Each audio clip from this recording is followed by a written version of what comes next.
Hi friends, இந்த சேனலுக்கு நீங்கள் ஃபஸ்ட் டைமாக இருந்தால் சப்ஸ்கிரைப் பட்டனை கிளிக் பண்ணிக்கோங்க. அதே மாதிரி பெல் பட்டனையும் கிளிக் பண்ணிக்கோங்க. அப்போ தான் நாங்கள் அப்லோட் பண்ணுற வீடியோஸ் உங்கள் நோட்டிஃபிகேஷனில் வந்துக்கிட்டே இருக்கும். அதே மாதிரி உங்களுக்கு பிடிச்சிருந்தா இந்த வீடியோவை ஷேர் பண்ணுங்கள், லைக் பண்ணுங்கள். சரி, வாங்க நம்ம வீடியோக்குள்ளே போகலாமா?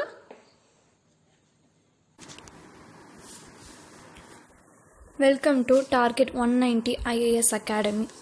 இப்போ நம்ம என்ன பார்க்க போகிறோம் அப்படின்னா சிட்டிசன்ஸ் அண்ட் சிட்டிசன்ஷிப் அதை பற்றி தான் பார்க்க போகிறோம். Learning objectives, meaning, definitions of citizens and citizenship, the constitutional provinces of India, acquisition and termination of Indian citizenship, nature of overseas citizenship of India, rights and responsibility of a citizen. அதாவது குடியுரிமைனா என்ன, குடிமக்கள்னா என்ன, அது Overseas வேறு நாட்டில் இருக்க கண்ட்ரிலேருந்து வந்து வாங்குறவங்க எப்படி வாங்குவாங்க, இந்த சிட்டிசன்ஷிப் எப்போ ஒருத்தருக்கு முடியும் அப்படிங்கிற அதோட அப்புறம் ஒரு குடிமகனோட ரைட்ஸ் அண்ட் ரெஸ்பான்சிபிலிட்டி அதை பற்றி எல்லாமே பார்ப்போம். Introduction. Civics is a study of government. The word citizen is derived from the Latin word civics, which means resident of a city-state of ancient Rome. Civics அப்படின்னாலே ஒரு அரசாங்கத்தை பற்றி படிக்கிறது தான். சிட்டிசன் அப்படிங்கிற வேர்டு வந்து ஒரு லாட்டின் வேர்ட்லேருந்து வந்தது. சிவிக்ஸ் அப்படிங்கிற ஒரு லாட்டின் வேர்ட்லேருந்து வந்துச்சு. அப்படின்னா அப்போ இருந்த ஏன்ஷியன்ட் ரோமில் இருந்த ஒரு சிட்டி ஸ்டேட்டை தான் அப்படின்னு சொல்கிறாங்க. After the disappearance of city state system, it has been used to mean a member of the state. The citizens of the state enjoy full civil and political rights. அதாவது ஒரு மாநிலத்தில் இருக்கக்கூடிய ஒரு குடிமக்கள் வந்து அந்த மாநிலத்தோட எல்லா சட்டங்களையும் அவங்களால ஃபுல்லாக அனுபவிச்சுக்க முடியும். Citizen and citizenship. Citizen is a person of a country who is entitled to enjoy all the legal rights and privileges granted by the state and is obligated to obey its law and to fulfill his duties. Citizen அப்படிங்கிறது ஒரு நாட்டில் இருக்கக்கூடிய ஒரு மனிதனை குறிக்குது. அவங்களுக்கு வந்து அந்த நாட்டோட எல்லா உரிமைகளும் வழங்கப்படும். Citizenship is a status given to the citizens which provide them the right to legally live in the country as long as they want. Citizenship அப்படிங்கிறது அந்த குடிமகனுக்கு வழங்கக்கூடிய ஒரு குடியுரிமை. அது என்ன பண்ணும் அப்படின்னா அந்த கண்ட்ரியில் அவங்க விருப்பப்பட்ட எத்தனை வருஷத்துக்கு வேணாலும் அவங்களால அங்கே லீகலாக சர்வை பண்ண முடியும், இருக்க முடியும். டைப்ஸ் ஆஃப் சிட்டிசன்ஸில் வந்து ரெண்டு வகை இருக்குது. ஒன்று வந்து நேச்சுரல் சிட்டிசன்ஸ், ஒன்று வந்து நேச்சுரலைஸ்டு சிட்டிசன்ஸ். ஒன்று வந்து நேச்சுரலாகவே பை பர்த்லேருந்தே அவங்க சிட்டிசன்ஸாக இருப்பாங்க. சில பேர் வந்து சிட்டிசன்ஷிப் வாங்குவாங்க. Acquisition of citizenship. The Citizenship Act of 1955 prescribes 5 ways of acquiring citizenship. They are by birth, descent, hereditation, naturalization and incorporation of territory. By birth மூலமா எப்படி ஒருத்தர் வந்து குடியுரிமை வாங்கலாம் அப்படின்னா a person born in India on or after 26 January 1950 but before 1st July 1987 is a citizen of India by birth irrespective of the nationality of his parents. A person born in India on or after 1st July 1987 is considered as a citizen of India only if either of his parents is a citizen of India at the time of his birth. By birth மூலமாக எப்படின்னா அதாவது 26 ஜனவரி 1950க்கு அதுக்கப்புறம் பிறந்த 1 ஜூலை 1987க்குள்ளே பிறக்கிறாங்க இல்லையா, அவங்களுடைய parents வந்து nationality இந்தியனா இல்லைனா கூட பரவாயில்ல, அவங்களால இந்தியனோட குடியுரிமை வாங்க முடியும். A person born in India 1 July 1987க்கு அப்புறம் பிறக்கிறாங்க அப்படின்னா அவங்க பேரண்ட்டில் ஒருத்தர் வந்து கண்டிப்பாக வந்து இந்தியன் சிட்டிசனாக இருக்கணும். Those born in India on or after 3rd December 2004 are considered citizens of India or one of whose parents is a citizen of India and the another is not an illegal migrant at the time of their birth. அப்படின்னா December 2004க்கு அப்புறம் பிறக்கிறாங்க இல்லையா, அவங்களுடைய parents வந்து ஒருத்தர் வந்து கண்டிப்பாக இந்தியாவோட ஒரு சிட்டிசனாக இருக்கணும். அந்த அனதர் பார்த்திங்கன்னா இல்லீகலாக வர இருக்கக்கூடாது. சிட்டிசனாக இல்லைன்னா கூட பரவாயில்ல, ஆனால் இல்லீகல் மைக்ரெண்ட்டாக உள்ளே வந்து வந்திருக்கக்கூடாது. By descent, a person born outside India on or after 26 January 1950 but before 10th December 1992 is a citizen of India by descent if this father was a citizen of India at the time of his birth.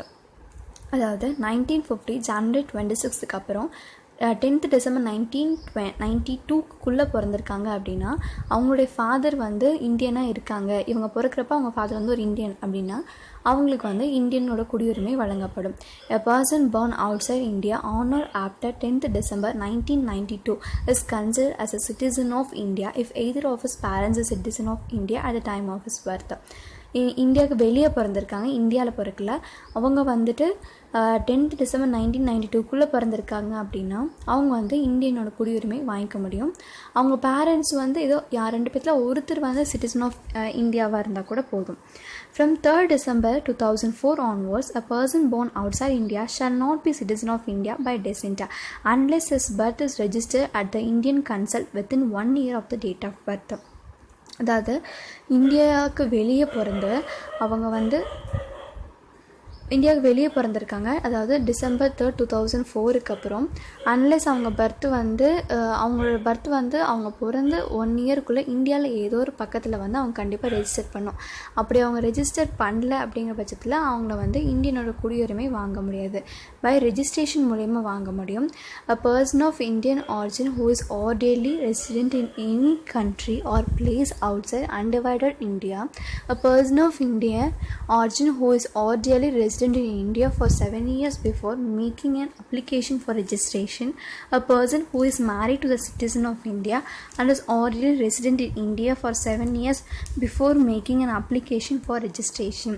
registration apply பண்ணி ஒருத்தங்களால வந்து குடியுரிமை வாங்கிக்க முடியும். எப்படி அப்படின்னா அவங்க வந்து இந்தியாவில் இந்தியன் ஆரிஜின் இருக்குது அப்படிங்கிறப்போ, ஆனால் நம்ம கண்ட்ரியில் வேறு பக்கம் இருக்காங்க அப்படின்னா அவங்களால வாங்கிக்க முடியும். அதுக்கப்புறம் வேறு கண்ட்ரிலேருந்து இங்கே வந்திருக்காங்க, வந்து ஒரு 7 வருஷமாக இருக்காங்க அப்படின்னா அவங்களால வாங்கிக்க முடியும். அப்புறம் இங்கே இருக்கக்கூடிய ஒரு இந்தியன் சிட்டிசன் அவங்க வந்து மேரேஜ் பண்ணி 7 இயர்ஸாக இங்கே இந்தியாவில் தான் இருக்காங்க அப்படின்னா அவங்களால வாங்கிக்க முடியும். By naturalization, the central government may on an application grant a certificate of naturalization to any person if he is not a citizen of any country where citizens of India are prevented from becoming subjects or citizens of that country. A citizen of any country renounces citizenship of that country. He has either resident in India or been in the service of the government in India or throughout the period of 12 months. அதாவது இந்தியாவில் தான் இருக்காங்க, ஆனால் வேறு கண்ட்ரியை சேர்ந்தவங்க, அவங்களுக்கு citizenship இல்லை, வேறு எந்த கண்ட்ரியோட சிட்டிசன்ஷிப்பும் இல்லைங்கிற பட்சத்தில் அவங்களால இந்தியன் அப்படிங்கிற ஒரு சிட்டிசன்ஷிப்பை வாங்கிக்க முடியும். He is a good character and has an adequate knowledge of a language specified in the 8th schedule to the constitution. அதாவது ஒரு நல்ல கேரக்டராக தான் இருக்காங்க, அவங்களுக்கு நல்ல லாங்குவேஜ் ப்ராப்ளம்லாம் இல்லை அப்படிங்கிறப்போ இந்த 8th ஷெட்யூலில் சட்டமன்றத்தில் கூடிய ஒரு சட்டத்தைப்படி அவங்களால வந்து இந்த குடியுரிமையை வாங்கிக்க முடியும். By incorporation of territory, if any foreign territory becomes a part of India, the government of India specifies a person who among the people of the territory shall be the citizens of India. Such persons become the citizens of India from the notified date. அதாவது வேறு ஏதாவது territory வந்துட்டு நம்ம India கூட joint ஆகிடுச்சு அப்படிங்கிறப்போ அங்கே இருக்கக்கூடிய மக்களுக்கு வந்து இந்தியன் சிட்டிசன்ஷிப்பை வழங்குவாங்க ஒரு குறிப்பிட்ட நாளுக்கு அப்புறம் இருந்து. For example, when Pondicherry became the part of India அப்படிங்கிறப்போ the government of India issued citizenship under the order of 1962 order படி பாண்டிச்சேரியில் இருக்கவங்க எல்லாத்துக்குமே வந்து இந்த சிட்டிசன்ஷிப் கொடுத்தாங்க. Laws of Indian citizenship. Part 2 of the Constitution of India prescribes 3 ways of losing citizenship. ஒருத்தர் எப்போ அவங்களோட குடியுரிமை இழக்கிறாங்க அப்படின்னா ரெனவுன்சியேஷன், டெர்மினேஷன் அண்ட் டிப்ரிவேஷன் 3 டைமில் அவங்களோட குடியுரிமை வந்து மறுக்கப்படுது. ஒன்று வந்து வாலண்டியராக அவங்களே போய் எனக்கு வந்து இப்போ வேற ஒரு கண்ட்ரியோட குடியுரிமை வாங்கிட்டாங்க அப்படின்னா எனக்கு இந்த குடியுரிமை வேண்டாம் அப்படின்னு சொல்கிற ரெனவுன்சியேஷன். டெர்மினேஷன் அப்படிங்கிறப்ப அவங்க வந்து வேறொரு கண்ட்ரியை வாங்கிட்டாங்க அப்படிங்கிறப்ப இது தானாகவே லீகலாகவே இது வந்து கட் ஆகிடும், சீஸ் ஆகிடும். டிப்ரிவேஷன் அப்படிங்கிறது the citizenship is deprived on the basis and order of the government of India in cases involving acquisition of Indian citizenship by fraud. அதாவது ஃப்ராட் பண்ணி ஒரு இந்தியன் குடியுரிமை வாங்குறாங்க அப்படிங்கிறப்போ அவங்களோடது தானாக போயிடும். Nationality and citizenship. இந்த நேஷ்னாலிட்டி அப்படிங்கிறது பை பர்த் மூலிமா சொல்லக்கூடிய ஒரு விஷயந்தான். அது வந்து ஒரு பர்சனுக்கு இருக்குது அப்படிங்கிறப்போ அது வந்து மாறாது. இப்போ இந்தியன் அப்படிங்கிறது போய் இப்போ அமெரிக்கன்னு மாறாது இல்லையா, அந்த மாதிரி தான். Citizenship is granted to an individual by the government of the country when he or she compels with the legal formalities. Citizenship can be changed. Nationality மாறாது, அவங்க இந்தியன் அப்படிங்கிறது அப்படியே தான் இருக்கும். ஆனால் சிட்டிசன்ஷிப் குடியுரிமை வேணால் அவங்களால மாற்றிக்க முடியும் அப்படின்னு சொல்கிறாங்க. இது அது ரெண்டுத்துக்கூடிய ஒரு மேஜரான டிஃப்ரென்ஸ்னு சொல்லலாம். இப்போ சிங்கிள் சிட்டிசன்ஷிப்னா என்னென்னு பார்க்கலாம். அவர் Indian constitution provides for only single citizenship, that is the Indian citizenship. But federal states like USA and Switzerland has dual citizenship. In India, all citizens, irrespective of the state in which they are born or reside, enjoy the same political and civil rights of citizenship all over the country. அதாவது நம்ம இந்தியாவில் ஒரே citizenship தான் இருக்குது. ஆனால் USA, Switzerland அந்த மாதிரியான ஏரியாஸில் dual இருக்குது. என்ன அப்படின்னா, ஒன்று வந்து அந்த ஸ்டேட்டுக்கு ஒன்று, அந்த நேஷனுக்கு ஒன்று, அந்த மாதிரி 2 சிட்டிசன்ஷிப் கொடுப்பாங்க. As per the order president, the president is a first citizen of our country. இப்போது சட்டத்தின்படி ஒரு நாட்டோட முதல் குடிமகனாக யார் கருதுறாங்க அப்படின்னா பிரசிடென்ட்டை தான் நினைக்கிறாங்க. ஓவர்சீஸ் சிட்டிசன்ஷிப் ஆஃப் இந்தியா, கடல் கடந்து இருக்காங்க இல்லையா, அவங்களுடைய குடியுரிமைகள் எப்படி இருக்கும் அப்படின்னா NRIன்னு சொல்லுவாங்க. NRI அப்படிங்கிறது நான் ரெசிடென்ட் இந்தியன். அதாவது அவங்க வந்து இந்தியாவில் இருக்க மாட்டாங்க, அவங்க வந்து வெளிநாட்டில் அமெரிக்காவில் ஆஸ்திரேலியாவில் வேலை செய்கிறாங்க. அப்படிங்கிறப்போ அவங்களுக்கு வந்து இந்தியன் அப்படிங்கிறத சொல்கிறதுக்காக அவங்களுக்கு வந்து இந்த NRI கொடுப்பாங்க.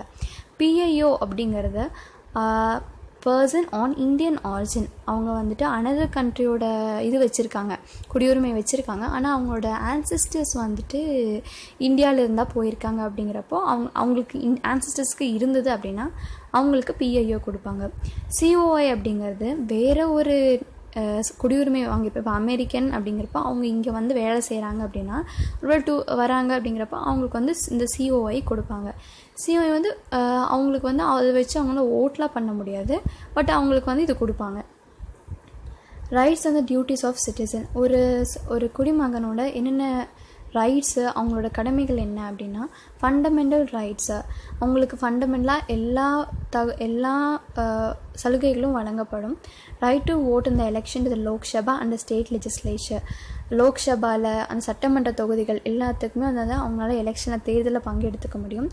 அவங்க வந்து பப்ளிக் ஆஃபீஸில் ஒரு பொசிஷனில் வேலை செய்ய முடியும். அதுக்கப்புறமா மெம்பர், இப்போ MLA போஸ்டிங்க்கே அவங்களால வந்து எலெக்ஷனுக்கு நிற்க முடியும்.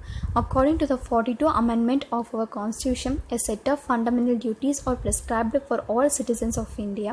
For example, paying tax honestly, respecting the rights and respecting the religious beliefs and opinions of others, defeating the country, respect and obey state and local laws and so on. இந்த மாதிரி fundamental rights நிறையா இருக்குது. வேறு religious பிலீஃப்ஸை வந்து respect பண்ணுறது, டேக்ஸை கரெக்டாக பே பண்ணுறது, இதெல்லாமே ஒரு சிட்டிசனோட ஒரு சாதாரண ஒரு டியூட்டி. ஏலியன் அண்ட் இம்மைக்ரெண்ட் அப்படின்னு சொல்லி ஒரு 2 டாபிக் இருக்குது. ஏலியன் அப்படிங்கிறது ஒரு நான் சிட்டிசன், நான் நேஷன். அவங்க வந்து நம்ம ஊரில் இருக்காங்க, அது டெம்பரவரியாக தான் இருக்காங்க. அப்படிங்கிறப்ப இந்த டூரிஸ்ட்டு, ஸ்டூடெண்ட்ஸ் அவங்க எல்லாமே வந்து ஏலியன் சொல்லலாம். இம்மைக்ரெண்ட் அப்படிங்கிறவங்க வந்துட்டு வேறு ஒரு கண்ட்ரிலேருந்து இங்கே வந்து ரொம்ப நாள் ஒர்க் பண்ணுறாங்க இல்லையா, பர்மனெண்ட்லி வித்தவுட் ஒர்க்கு பண்ணுறாங்க, இந்த கம்பெனிக்காக அவங்க ஒர்க் பண்ணுறாங்க. அப்படிங்கிறப்ப அவங்க எவ்வளோ நாள் ஒர்க் பண்ணுறாங்கன்னு தெரியாது, அது அவங்கள வந்துட்டு இம்மைக்ரெண்ட் அப்படின்னு சொல்லுவாங்க. Qualities of a good citizen. ஒரு நல்ல குடிமகனோட என்னென்ன தகுதிகள் இருக்கும் அப்படின்னா, சட்டங்களை மதித்தல், quality of goodness and justice, respecting diversity. இந்த இந்தியா அப்படிங்கிறதே யூனிட்டி இன் டைவர்சிட்டி தான். அப்போது எல்லா விதமான மக்களும் இங்கே இருக்காங்க, அது எல்லாத்தையுமே வந்து மதித்து நடக்கணும். Quality of goodness and justice, இங்கே வந்து நீதியை வந்து பின்பற்றணும். Global citizenship. Global citizenship is an idea that everyone, no matter where they live, is a part of the worldwide community rather than a citizen of particular nation or place. All people have rights and civic responsibilities. It is fundamental in enabling young people to access and participate in shaping the modern society. Global citizenship அப்படிங்கிறது அவங்க எந்த நாட்டோட ஒரு குடிமகனாக இருந்தாலும் சரி, அவங்க என்ன சிட்டிசன்ஷிப் வச்சுருந்தாலும் சரி தான், அவங்க எல்லாருமே வந்து ஆல் பீப்புள்ஸ், அதாவது சிவிக் ரெஸ்பான்சிபிலிட்டி, எல்லாத்துக்குமே இந்த சோஷியலாக இவ்வளோ ரெஸ்பான்சிபிலிட்டிஸ் இருக்குது. அதாவது டேக்ஸ் கரெக்டாக பே பண்ணுறது, respecting the other diversity people, அது எல்லாமே நிறையா இருக்குது. இது எதுக்காக கொண்டு வந்திருக்காங்க அப்படிங்கிறப்போ, young people to access and participate in shaping the modern society. Young people வந்து இந்த சொசைட்டியை ஆக்சஸ் பண்ணி கொண்டு போகிறக்கும் இதில் பார்ட்டிசிபேட் பண்ணுறதுக்காக தான் இந்த குளோபல் சிட்டிசன்ஷிப் அப்படிங்கிறத கொண்டு வந்திருக்காங்க. ஓவர்சீஸ் இண்டியன்ஸ் டே அப்படின்னா பரஸ்வசி பாரதியா திவாஸ், அதாவது PBD, sponsored by Ministry of External Affairs of Government of India, is celebrated once in every 2 years to mark the contributions of overseas Indian community in the development of India. The day commemorates the arrival of Mahatma Gandhi in India from south Africa. அதாவது Overseas Indians day அப்படிங்கிறது ஒரு நாள் கொண்டாடுவாங்க. அதாவது வெளிநாட்டில் இருக்கக்கூடிய Indians அதுக்காக ஒரு நாள் என்ன பண்ணுவாங்க அப்படின்னா, மினிஸ்டர் ஆஃப் எக்ஸ்டர்னல் அஃபேர்ஸ் இருக்காங்க இல்லையா, அவங்க வந்து இது 2 வருஷத்துக்கு ஒருக்கா கொண்டாடுவாங்க. எப்போ அப்படின்னா, எப்போ வந்து மகாத்மா காந்தி சவுத் ஆஃப்ரிக்காலேருந்து இந்தியா வந்தாரோ அன்னைக்கு. ஏன் இது எதுக்காக கொண்டு வராங்க அப்படின்னா, வெளிநாட்டில் இருக்கக்கூடிய எத்தனையோ பேர் வந்து இந்தியாவோட டெவலப்மெண்ட்டுக்காக வேலை செய்கிறாங்க. அப்போ அவங்களுடைய கான்ட்ரிபியூஷன்ஸ் எல்லாத்தையும் ஒரு ரிமைண்ட் பண்ணுறதுக்காக தான் இந்த டே கொண்டாடுறாங்க. Conclusion. Our Constitution of India has introduced single citizenship and provides uniform rights for the people of India to promote the feeling of fraternity and unity among them to build an integrated Indian nation. நம்ம சட்டத்தில் வந்து எல்லாத்துக்குமே ஈக்குவலான rights தான் எல்லாத்துக்குமே இருக்குது. யூனிஃபார்மாக எல்லாத்துக்கும் கொடுத்துருக்காங்க. எதுக்காக அப்படின்னா, to promote the brotherhood and the unity. எல்லாத்துக்குள்ளேயும் வந்து ஒரு ஒற்றுமை வரணும் அப்படிங்கிறதுக்காக தான் எல்லாத்துக்கும் ஒரே மாதிரியான ரைட்ஸ் தான் இங்கே கொடுத்துருக்காங்க இந்தியாவில். Recap. Citizen is a person of a country who is entitled to enjoy all the legal rights and privileges granted by the state. Citizen அப்படிங்கிறவங்க அந்த மாநிலம் இல்லைன்னா அந்த அரசாங்கத்தில் கொடுக்கப்பட்ட எல்லா சலுகைகளையும் எல்லா ரைட்ஸையும் ஃபுல்லாக என்ஜாய் பண்ண முடியும். Part 2 of the Constitution of India. Article 1 to 11 deals with the citizenship of India. அதாவது சட்டம் இருக்கு இல்லையா, அந்த சட்ட இதில் பார்ட் 2ல் வந்து ஆர்டிகிள் 5 to 11 ஃபுல்லாமே வந்து இந்த சிட்டிசன்ஷிப்பு அதோட ஆக்ட் அது எப்படி அது எல்லாமே வந்து ஃபுல்லாக சொல்லியிருக்காங்க. Indian Citizenship Act of 1955 provides acquisition and termination of Indian citizenship. இது ரொம்ப ஒரு முக்கியமான ஒன்று. என்ன அப்படின்னா, இப்போ எப்படி குடியுரிமை வாங்குறாங்க, அது எப்போ முடியுது அப்படிங்கிறது எல்லாமே வந்து இந்தியன் சிட்டிசன்ஷிப் ஆக்ட் ஆஃப் 1955 தான் ப்ரொவைட் பண்ணுது. அவர் Indian constitution provides for single citizenship. நம்ம இந்தியன் கான்ஸ்டியூஷனில் ஒரே சிட்டிசன்ஷிப் தான் இருக்குது. அதாவது USA சுவிட்சர்லாண்டு தான் 2 டியூஎல் இருக்குது. Glossary. Acquisition, act of acquiring, அதாவது முயன்றடைதல், வேறு நாட்டிலேருந்து இங்கே வந்து வாங்குறாங்க இல்லையா அது. அமெண்ட்மெண்ட் அப்படிங்கிறது திருத்தம், எ மைனர் சேஞ்ச். இப்போ கூட CAA வந்திருக்கு இல்லையா, சிட்டிசன்ஷிப் அமெண்ட்மெண்ட் ஆக்ட், அதுதான் இது. கான்ஸ்டியூஷன் அப்படிங்கிறது அரசியல் அமைப்பு. ஃபேட்டர்னிட்டி அப்படிங்கிறது சகோதரத்துவம். ரெசிடென்ட் அப்படிங்கிறது குடியிருப்பவர். இங்கே இருக்கவங்க ரெசிடென்ட், வெளியில் இருக்கவங்க வந்து நான் ரெசிடென்ட். அண்ட் தேங்க்யூ ஃபார் வாட்சிங்.